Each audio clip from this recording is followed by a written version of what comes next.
Hello everyone, thank you so much for joining us this morning, and thank you to these two wonderful women who I are not only peers of mine, but also I have the pleasure of calling my friends, Serena Burgess and Dr Kamala Easton. Thank you for being here with what I believe is one of the most important conversations of our time: how to live well, live fully and live long in a world that is moving faster every day. Colombo is becoming a modern global city, and with that noise comes pressure and constant stimulation. And yet, people who live the longest, the centenarians around the world, live very differently. They live in community, they live with purpose, they move their bodies daily, and they stay emotionally connected, they stay grounded, and they honor their inner rhythms. Serena brings the perspective of collective movement. After 25 years in the practice of teaching yoga, she continues to remind us that yoga was never meant to be an individual, isolated pursuit. It was created as a community practice to unite people, not just for personal well-being, but for the greater good of humanity. In a world that has become very individualistic, her message is that community-based movement may be one of our greatest medicines. Dr. Kamala Easton, who after 20 years of research and administrative work, shifted her life completely, spending the next 20 years focused on intuitive work and inner wisdom traditions. She reminds us that longevity isn't just about what we do, it's about how deeply we know ourselves. She teaches us that true resilience comes from turning inward, creating stillness, strengthening intuition, and trusting the wisdom that lies beneath all the noise. In a city that constantly pulls us outward every moment, she guides us back to our own center. And my name is Tanuja Perera Raymond, and I'm a strength and reinvention coach. I work with grounding people in the idea that you are never fixed. You can reinvent yourself at any stage of your life through strength training, mindset work, nervous system regulation, and facial fascial release. You can reclaim your power and step into the most confident and aligned and elevated version of yourself. I believe that integrated health and understanding that movement, nervous system regulation, and emotional healing and lifestyle choices contribute to longevity far more than supplements and wellness fads ever will. Together we aim to discuss how we can live longer and live better, live more connected to ourselves, to our bodies, and to each other. So today the conversation will explore how community, movement, inner wisdom, emotional healing and grounding daily rituals can help us not just to survive in a city like Colombo, but to thrive in it. Ladies, research shows that living in communities like blue zones in the world, they live very differently to us. They share one thing, that they don't do things alone. They tend to move together, they rest together, and they build things through community. I personally have seen this through building my own community through my work with my fitness studio Kinetic, and how people have a sense of belonging, not just a sense of being fit. Serena, where do you think that yoga fits into this idea of longevity and emotional well-being? And why did you choose to come back to Sri Lanka, being away and raised in the West after so many years? So I'll answer the second part first, actually. Okay. I chose to come back to Sri Lanka because I was feeling more and more like the way we were living in London was isolating, and all my friends had moved out of the city, and I kind of was feeling like I had to make an appointment to see the people that I loved. And it just didn't feel like a healthy way to be living my life. So coming back to Sri Lanka, I gave my children the gift of being raised around their grandparents and our extended family, friends here where I could just drop in instead of making an appointment. Yeah, I can definitely relate to that coming from London, because I do feel like, because it is such a large city, people are very scattered, right? And you do find, even though you're in this place of so much noise and movement, you can feel very alone, right? And very disconnected because you don't have that opportunity to constantly meet up with a friend, even if it's just random. I feel like in Colombia you could just say, want to grab a coffee, and it's very much more a doable thing, right? Where in London it's like, do you want to get a coffee in 3 weeks? Yeah. Can you fit me in? I think the thing that really flipped it for me was my daughter got chicken pox and I had to go to work and I just didn't have a single person that I could rely on to look after her for the day. And it was a real turning point in my mind. I was like, this is not how I want to live. So yeah.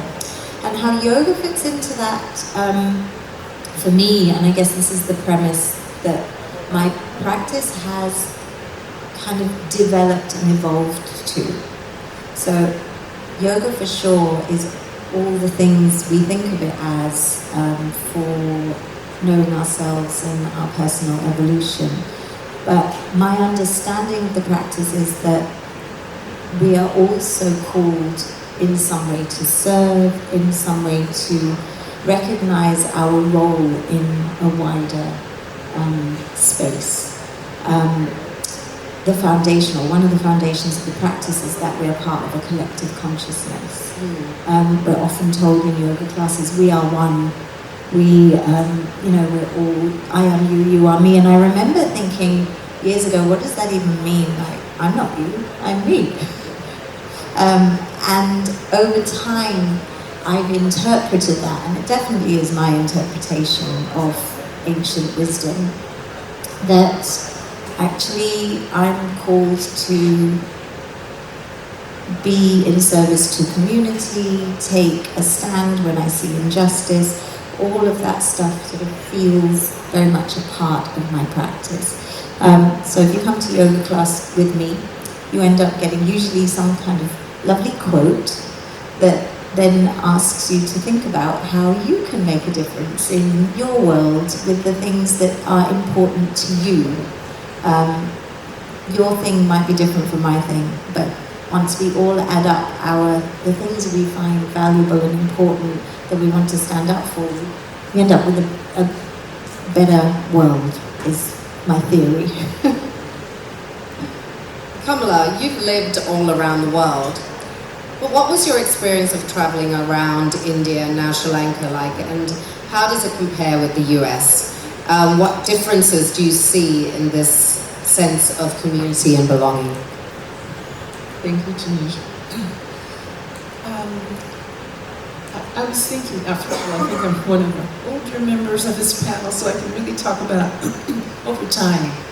And I remember, as a Black American from California, that we always used to have our family, extended family, grandparents, picnics, all of the things that you might see here in Sri Lanka still.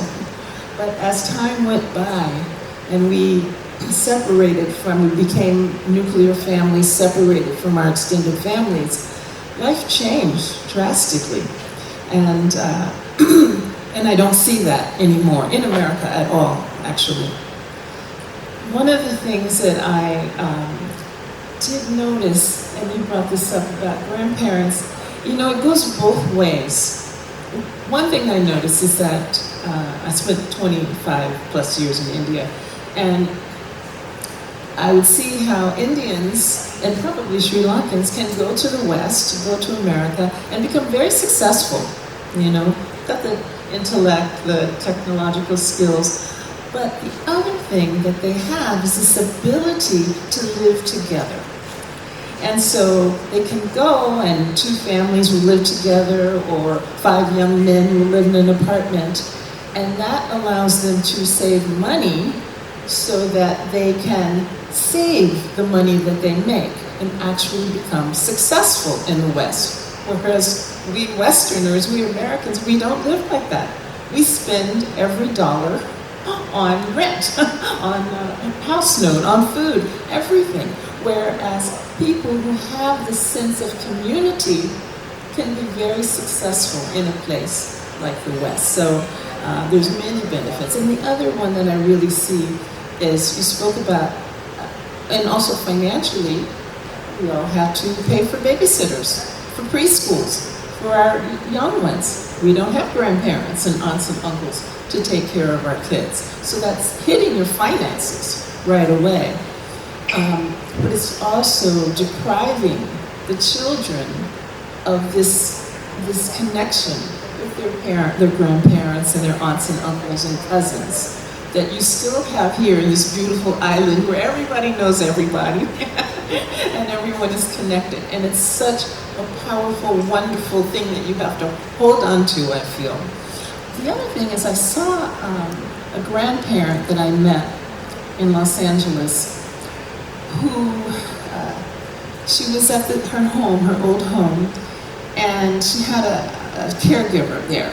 And she was Jewish, and she would sit and read the Torah, and she barely could walk, and that was her life. And 2 years later, I went back, and the daughter had asked her to come to her house and watch her grandchildren, her children, right? When I saw this grandmother 2 years later, she was vibrant and active and strong and spoke. Is this the same woman? It was quite amazing how being active and participating with your family and with your community can change your longevity, can change your value for life. She was a different person. It was really beautiful to see. Yeah, absolutely. I think, this idea that we need to have connection with other people is one of the major pillars of living long and living well, right? When we are isolated, when we don't have friendships, when we don't have that sense of community or people to support us and for us to support other people, I think this is one of the things that really does drain us as individuals, and we see that in our older people. I mean, in the West, it's as soon as people are older, they're kind of ushered into a home, and we watch them deteriorate very quickly, whereas here, we still have that thing where we take care of our elders. And that is something that I think that we need to really hold on to, because I think it's one of the reasons that people live long and live well in this country is because everybody is taking care of one another. Would you agree, Serena? I mean, you've experienced this firsthand with your own experience of having come back. Yeah, 100%. We have benefited as a family so much from our connection with my parents, and I know that being around my children, my parents have really enjoyed that, and it's given them sort of the energy and the will to keep kind of being active. I think there's also an interesting thing about, in the West, we kind of kick our kids out of our homes at 18, and I think it speaks actually to a system that, based on capitalism, it brings a new consumer into the world. And if people were sort of more interdependent with their families, then the whole system kind of would have to re-evaluate how it's working. Because as soon as your child goes out into the world, they're also paying that rent that we're paying, they're also sort of getting that mortgage, and I'm not suggesting we all live at home for the rest of our lives. I mean, yeah, that does happen quite a bit too much in Sri Lanka. Quite the opposite. In fact, you've got people who are like 50 still living at home with their parents. But I do think that this automatic, like, okay, this is the moment, you're out in the world. And it's very sterile. Yeah, and I think it actually promotes a system of separation. So yeah. Ladies, we look at Colombo now, and as it evolves, it's becoming this very sort of overstimulated, traffic-based, screen-based, deadline-based type of a city. And having lived all around the globe, I mean, it's comparable for me to like London and New York in many ways now. But I personally feel like our biology is still very primitive, our minds, our bodies, like we're just not as developed as the world we're moving with. What do you feel the sort of daily rituals and grounding techniques that we can incorporate into a city like Colombo for us to be able to really reconnect with our bodies? Serena, I'll go to you first. Come on, needs to take that one. Okay. Well, First of all, you live on this beautiful island. And one of the greatest healers on this planet is nature. It is here. All you have to do is look out that window right there. You know, that is what it is here for. I had a very powerful experience, or many powerful spiritual experiences, but one was life showing me that you can actually take your stresses, your fears, your anger, take it to nature. Just go and take it in, give it over to it. It's there for that. I was told that nature is there for our healing. So you don't have far to go at all. You just step out there and look at that ocean and take it in. You go into the jungles, into the inner parts of Sri Lanka. You don't have to go away for a week or a month. You just take an hour or two. In the West, I always laugh. Businessmen play golf, right? And they just love it. And I realize it's the greenery.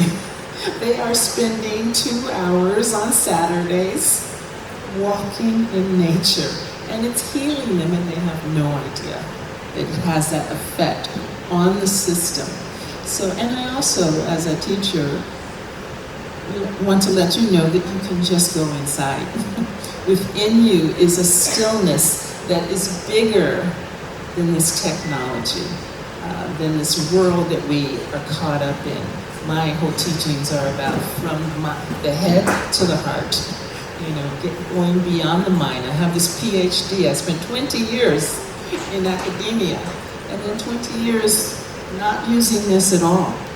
And it's so much better. I loved that research life. I love that statistical life. I did.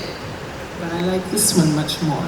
And it's so natural. It's just basically who we are. So we don't have to change much, but just come inside.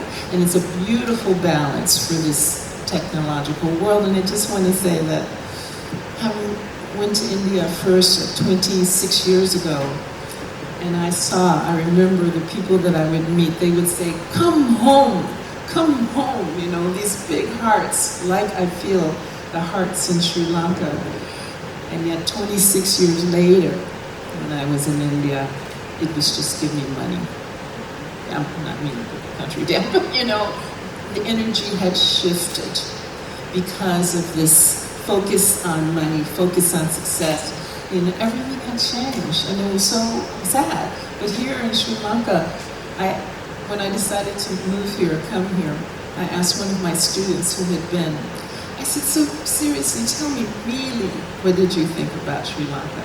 And she said, Kamala, you're the kindest people I have ever met in all my travels. So don't lose it, is what I would say. And it's a beautiful balance for whatever you're doing on that computer or to make money, the things that we have to do in life these days. Serena, what sort of practices do you think people can incorporate into their daily lives when they're in these sort of corporate situations? People just need to slow down a little bit. I'm speaking to one person, particularly in the audience that I know today. I think, I don't want to use the word mindfulness, but consideration in the things that we choose to spend our time doing, consideration in the people we choose to surround ourselves with, just being a little slower and a little more considerate about, again, how we use that nature.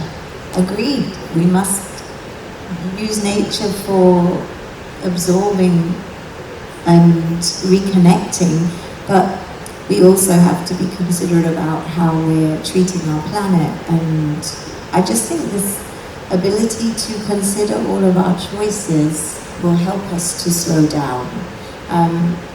When we talk about digital, you know, I think it's important that we observe what's going on in the world, but we also make space for digital detox and, you know, limit our consumption. Consumption is a major problem, I feel, in just how we're living our lives. So yeah, a little more consideration with all of our choices. Because I feel like we have choices, but we continuously think we're just supposed to do something in a particular way. And so we don't give ourselves the benefit of actually making considered choices. Yeah, I think it was quite interesting what you said about like also choosing who you choose to spend your time with, because that's a very important one, right? The people that you surround yourself with can very much affect your stress levels, your emotional well-being, and I think it's really important to make sure that the circle you keep is nourishing in both ways, right? You give to them, they give to you in a positive way. You don't feel emotionally drained when you walk away from a situation. Yeah, would that be on point? Yeah, 100%. I think it can be very confronting when you hold significantly. I feel like the world is pretty polarized at the moment, and you can really find yourself in situations where you're holding very different opinions to other people. That's not to say we operate in a bubble, but for your, there are times when you need to be around like-minded people to soothe your soul. Absolutely. Ladies, we know that being in that chronic state of fight or flight can create all kinds of illness in your body. And people who work in sort of high stress environments, this can, manifest in all kinds of illnesses. As your cortisol levels can go up and inflammation rises, people tend to shut down. What do you think about this idea of nervous system regulation? And Serena, how have you seen people kind of releasing stress on the mat? Is this something that you've experienced? Is this something that happens? Yeah, I've seen people cry in their yoga classes and quietly in the back of the room. I think we live in a world where we can get very easily disconnected from our bodies because we're just doing, and we're living with, I feel like, a low-lying level of stress, which is constantly drip-feeding our system adrenaline.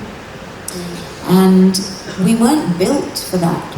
Our fight or flight system was built for when the saber-toothed tiger is approaching us, we can run away really quickly. Yeah, and we're still very much in that same primitive state within our bodies. But we're living now without this surge of adrenaline for a specific reason. We're living with it just dripping into our system constantly, and it's really bad for our health. And so finding ways to regulate and put a pause on that, on the endocrine system essentially.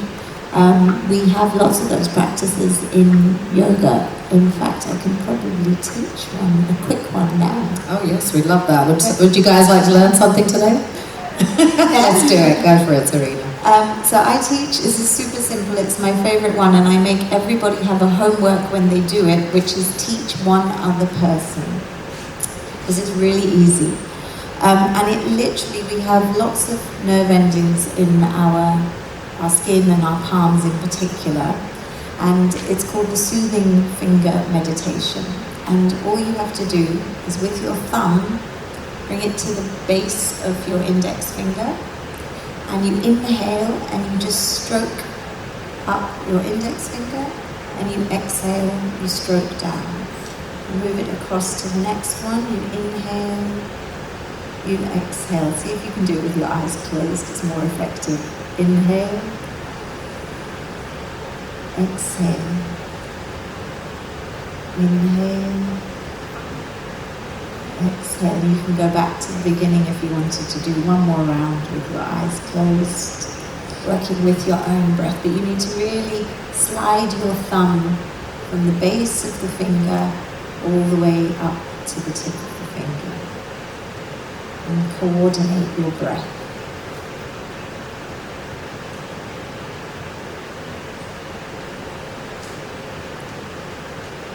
And when you get to the end of that second round, you can gently open your eyes. I don't know if that worked in this setting, but it's a tool. And I had a client who during COVID was having to use the trains in the UK, and it was really stressing her out because she would be the only person on the train. And it was really frightening for her. And she told me she just used to sit there doing this just to regulate and calm herself down. So there are lots of tools that will directly affect your nervous system that we have in our practice. And they can be as simple as that. And you have them all.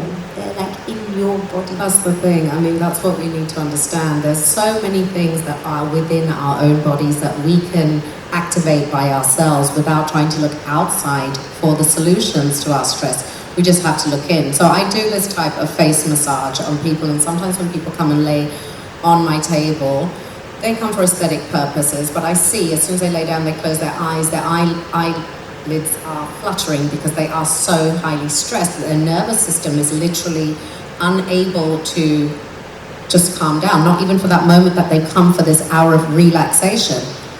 And so the first thing I do is I get them to connect with their breath. They don't understand why I'm doing that. And the next thing I do is I literally start to massage right here at the back of their ears.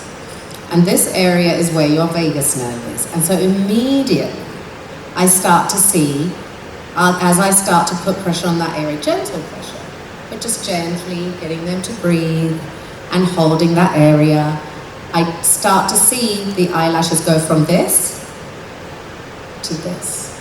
And then I know they're ready. And then I begin. You know what I mean? So it's like, those things are there. Your body has the tools to fight this stuff. You just need to know where they are and how to activate them, and we've all got them. Mentally and emotionally, when people kind of shift out of that fear and into like a feeling of safety in their bodies. First, I'd like to say I had one of her treatments. It was wonderful. Oh, thank you. For about a week. Actually, my whole speaking and energies were open that I didn't even know were blocked, so it was great. Oh, bless you. Thank you so much. Related to what they were saying earlier, I think the breath is just so important. I almost forgot. What was the question? You know what? Let's talk about the breath because I think it's such an important one. The breath is so important. You know, we don't think about it, but it is the first thing you do when you come on this planet, right? They smack that baby's bottom to make sure, right? That he's breathing, he or she's breathing, right? And it's the last thing you do when you leave. The final breath, right? That's how important the breath is for life.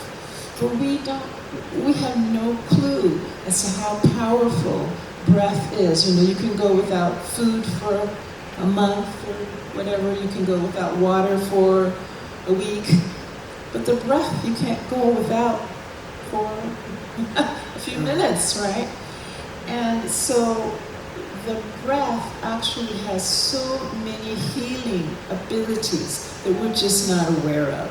And in some ancient cultures, they really do teach you all the different practices that you can do for blood pressure, for stress, for sleep.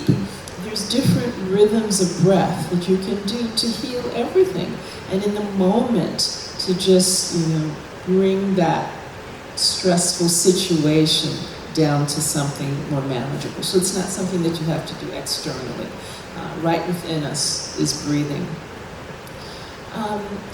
Another thing that we can focus on is feeling our feelings. We get so caught up. Did we talk about health yet? I think maybe we're going to talk about it now. Disease, right? In Ayurveda, they talk about the stages of disease. You know, first you just don't feel, you know the saying, I don't feel like myself today. We say it, right? But we don't really stop and think about that, but it comes out of our mouth. I don't feel like myself today, right? And then the next is, oh, I think I have a headache, right? And then, oh, my blood pressure's up, go to the doctor, and then all those different stages until you have full-blown cancer, right? But what about that first feeling that you felt, I don't feel like myself today, right? Did you have an argument with your boss? Did someone say something to you that was insulting? Were you afraid about something that you couldn't handle at work? Did you have an argument with your spouse? But you just let it go, right? You didn't attend to it. You said, oh, I don't feel like myself today, right?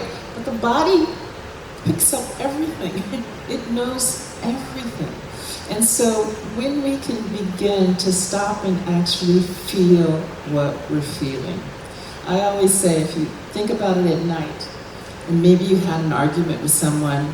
People don't argue here. That's an American thing. We argue too much. No, we don't Use that examples. Usually behind people's backs, but they definitely do. Okay. But anyway, you have a stressful conversation, but you didn't know how to handle it. Say it's your boss, right? So you don't know what to say back. I say, think about it that night. And remember, oh yeah, I did not like it when he said this to me or she said this to me. And see yourself and really feel what you were feeling right then. And we get a do-over. This mind consciousness that we are is profound. You can actually recreate things right in here or here, wherever it is. I don't like to think of it all as in the head. But relive that situation. How else, now that you're away from the intensity of it, how else could you have handled that stressful moment? What right response could you have said as opposed to taking it in? We're taking it in here, right? Wherever we take it in our bodies, it's different for everyone.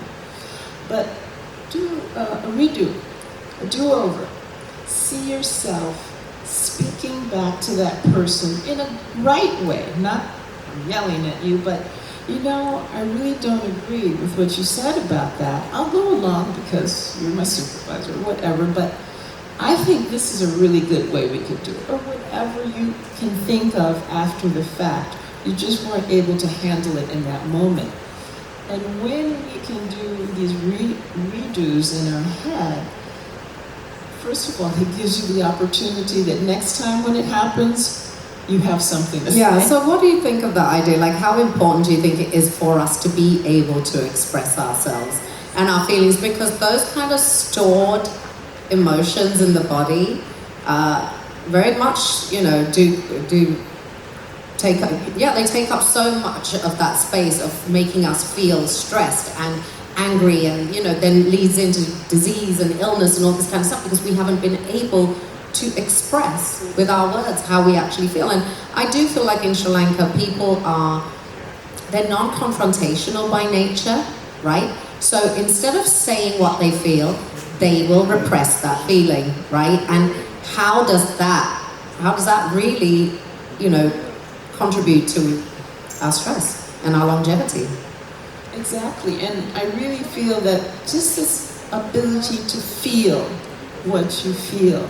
I feel that on some levels, most of these, because some people can handle situations well, right? You might handle it differently than I do, because I have different triggers in me from my life and my childhood, right?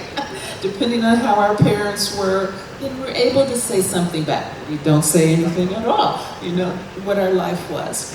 And so when you can feel the feelings coming up in the moment, actually feel it, you begin to clear these patterns instead of storing it in your body and reliving them. That's what we end up doing, repeating patterns over and over, job after job, relationship after relationship, when it's really some old wound that we never got to really heal and express. And I see life as an opportunity every day to like clear the slate, clear the mind, clear the body from all the wounds and hurts of the past so that we're really fresh and free in the moment to do our work and to live our lives. Thank you for that. Ladies, we know that the people who live the longest, they live with a sense of purpose, and it's something that I teach my clients all the time, to do something that gives them purpose, not just a job that kind of brings them money, but something that really gives them something that feeds their soul. Serena, what do you think that this role of having purpose in your life plays in long-term health? Not just a job. Me personally? Yeah, you personally. Right, I'm going to be really honest. With everything that I'm witnessing in the world at the moment, honestly, if I didn't speak for what I believe and I didn't stand up against injustice, which is very much a part of how I live my life, I think I would have gone mad. I honestly think that my mind wouldn't have been able to process everything that I'm witnessing in the world. So your sense of purpose will be individual. Mine has taken me to be observant of things that are global, and that's where I'm putting my energy. But I think without a sense of purpose, I think we get depressed. I think it's just really bad for our health, honestly. Mental health issues are rife, I think, mostly because lots of people are doing jobs they really hate and going to sit in an office and daily just doing something they're not interested in, and we don't all have the luxury of doing something we love. And so without that in your job, then you kind of have to create that sense of passion and purpose in your life, so you have a balance. Of course, we all have to go to work, we all have to earn our living, we all have to pay for our kids to go to school and do all of those things. But for me, even just teaching about this, raising awareness that for your own health, you need to understand your connection with your community. You have to observe around you. Oh my gosh, I live in Colombo, and actually there's huge amounts of inequity in this city. I came here and saw a jogger who's obviously looking after their well-being, and then you see a homeless person. That might not be your area of interest, but how do you affect change for others who are less privileged than you? I feel like that gives us a sense of purpose. Wanting everybody to enjoy well-being, not just you and the people you know. I don't know, that's just my take on it, really. Thank you for that. Kamala, how do you think you can connect with your sense of purpose if you're feeling lost or numb or disconnected from yourself? Yeah, I also can speak personally. It's kind of been my experience this last year or two, actually, for the first time in my life. I've always been very active, doing, busy, teaching, traveling, and well, on the one hand, I always say that you have to do what you love, and it doesn't mean it has to be for your job, you know? Just do what you love. So if you have to be a secretary by day, be a dancer by night. Absolutely, I think that is so important. Be a singer by day and night. But do what you love. Don't hold it back because you can't find a job in that area. Yeah, I think you shouldn't box yourself into being just one thing. Oh, this is what I do for my living and that's it. Yes. No, I mean, if you really have a passion about something that feeds your soul, Yes. then that's absolutely something that you should explore, even if it is in your downtime. You know, I always tell clients of mine, you never know what passion you have that actually can be monetized down the line, because you feel so good about it, you find a way that you can actually make a living from doing it, but you would never know if you never explored that avenue, right? Yes. So the doing of it, and also living in India for so long, and Rishikesh, which is like holy city, and I would have so many students come and, oh Kamala, I just want to sit and meditate. I just want to stay here and meditate. And I would do these sessions with them, and I'd say, go home and get a job. You know? Okay, this is really lovely. Seriously, I'm a spiritual teacher, and I'm telling you, go work. Because we come on earth to be all of who we are, right? And you know, this whole thing about just being so spiritual and meditating or doing yoga all day, and why come on the earth? Why come on planet Earth if you're not going to do and participate? So find your purpose, find what you love. And yet, as I was saying for myself, there are times when it's a fog, you know, where you just don't know what it is that you should be doing.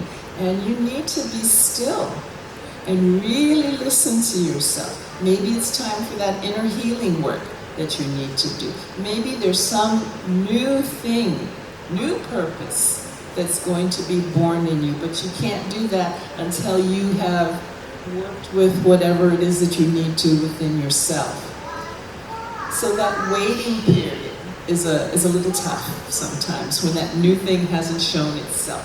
But enjoy your life as much as you can, but allow these ebbs and flows to be. You don't have to always do. In the West, that's what we are always doing, and we really miss the joys of life. So be with family, be with friends. Don't worry, you know, we're so worried that next job, when is it gonna come? And that's the last thing I want to say about that, is that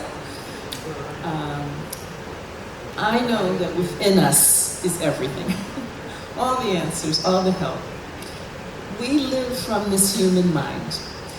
I feel that the mind is made up of three things.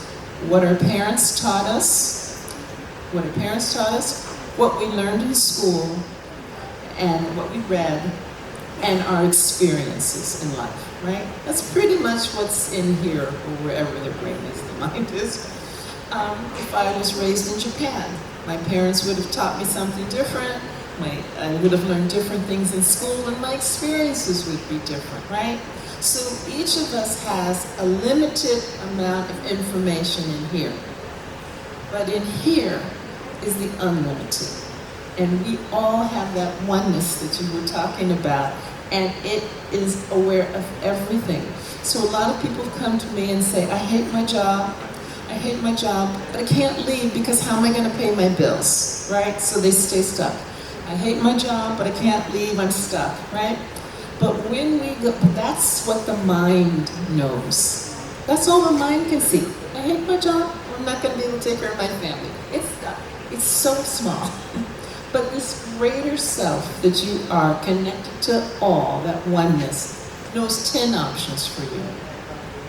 So I really suggest that you go inside more, ask inside for your answers, and you know, it's fine with me, whether it's religion, prayer, it doesn't matter, but ask for your answers instead of just what you can see with your mind, because this is so small and we are so great. Right. I mean, this idea that, you know, there are so many possibilities out there. It's about us I agree with you, you kind of have to turn inwards. And I remember many years ago, I stopped singing after my dad passed away, and I said, I'm never going to sing again. And I was like, very, very sad about it, because that was the one I loved the most when I was young. And then I remember I was at a very low point in my life about 12 years ago, just right before I moved to Sri Lanka. And I hadn't sung in about 8 or 9 years. And I just thought, you know what, I want to sing again. And I'm going to ask the universe to bring music back into my life somehow. And I just started to pray on it. I mean, I thought I was meditating, but I was just kind of like closing my eyes and going, hi God, it's me. So I'd really like to sing again. So if you could just find a way to make that happen for me, I'd be really grateful. I don't know how it's going to happen, but I just know that if I just put it out there, I just feel like it's going to happen. And, you know, I just kept doing that every day, over and over again for about 3 months. And then one day I remember I was in the gym in London, I was on the treadmill and I was doing my thing, and my phone rang and I didn't recognize the number, and I picked up the phone and I was like, hello? And they were like, hi, is this Tanuja Perera? And I said, yeah, it is. I'm like, oh hi, yeah, we just got your details. We're from the X Factor. We heard that you're a very good singer, and we'd love to invite you in for a private audition. We'd like to have like a few good singers that are always coming through the auditions that we know will be able to represent that. And we heard about you, so we'd love. I was like, what the actual what is coming on right now? I couldn't believe it. So I did go and I did my auditions every day. I obviously didn't win, but I kept doing this. I kept putting it out there. I want this, I want this, I want this. The next minute, my friend Natalie called me. She's like, Baba, do you want to come to Colombo? We're just opening this hotel called the Kingsbury and we'd love for you to come and like do the opening. And I was like, yeah, I do want to do it. And I just kept going with it, kept going with it. And by just saying, yes, this is what I want to do again, somehow the universe met me with that. And I know that sounds completely woo-woo and cuckoo and all the rest of it, but I promise you guys, even if you're doing something you hate, and I was really in a bad place when all of this was happening. I was very, very low. I'd just come out of a previous marriage. I was doing a job I hated, all of it. But because I kept asking the universe to give it to me, please let me do this again, somehow the universe matched that vibration and gave it to me. So I 100% believe, Kamala, in what you said about just going back inside and asking for really what it is that you want. And she is a great singer. Kamala is my one-man hype lady. Oh guys, thank you so much for being with us here today. It's been a wonderful conversation with the beautiful Serena and Kamala. Thank you for your insights and everything that you've given to us in this conversation today. I hope that if only one thing that it's shown us is that longevity is not a mystery. It's not found in a supplement or a trend or a quick fix. It's found in how we live and how we move and how we breathe and how we connect, not only to one another, but also how we honor ourselves. So as we live in this fast-paced city, that our biology still hasn't changed. We still thrive in community. We still need purpose. We need movement. We need stillness. And most importantly, we need each other. So I hope that today has reminded you that well-being isn't something that we add on top of our life. It just simply needs to be built into our lifestyle. And as Colombo is moving quickly, and consciously to create culture where strength and wisdom and intuition and connection guide us. A culture where longevity isn't just about living together, but it's about living better. Thank you, ladies, again for being here. Thank you to all of you who have come today. I know it must have been very hard after a Friday night to be here and listening to us. And I hope that we all leave today with a commitment to return to ourselves and to live in a way where we can truly thrive. Thank you everyone for being here today. Thank you, ladies. Thank you. Thank you everyone. What an interesting and useful discussion. Thank you Dr. Kamala and Serena for sharing your experience, and of course Tanuja for guiding it with such clarity, depth and your own experience. Thank you for being here. I would like to, yes, let's give them a big round of applause.